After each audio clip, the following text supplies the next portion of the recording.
ফ্রেন্ডদের ট্রিপের ক্ষেত্রে কি হয়, সাধারণত প্ল্যান হয়, অনেক প্ল্যান হয়, দেন ক্যান্সেল হয়ে যায়। বাট আমাদের এই ট্রিপটা ফাইনালি সাকসেসফুল হয়েছিল।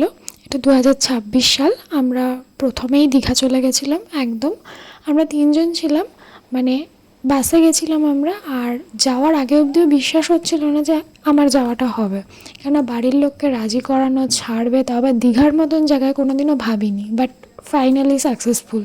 2026 শুরু থেকে প্রচুর বাস দিচ্ছে, তার মধ্যে যদি কিছু একটা ভালো হয়ে থাকে সেটা হচ্ছে এই দীঘা ট্রিপ আমাদের। আমরা ওখানে 3 দিন ছিলাম, একটা রুম নিয়েছিলাম আমরা।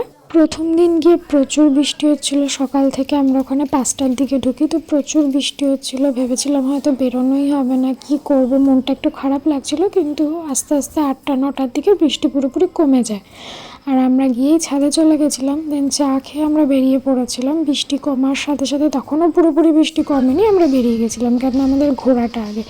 প্রচুর ঘুরেছি, খাবার দাবার প্রচুর খেয়েছি। যেহেতু আমরা বাসে গেছিলাম, তো খাবার দাবার ওরাই দিয়েছিল, কোনো রকম চিন্তার কোনো ব্যাপার ছিল না। দেখো, আর ঘরের মধ্যে মজা করা তো আছে। প্রচুর সাজগোজ করেছি, একদম 2026-এর পুরোপুরি শখ মিটিয়ে এসেছি। জানি ভিডিওটা অনেক এলোমেলো, ভয়েসটা অনেক এলোমেলো, আরও সুন্দর করে গুছিয়ে বলা যেত, বাট এক্সাইটমেন্টে আমি আর কিছু বলতে পারছি না।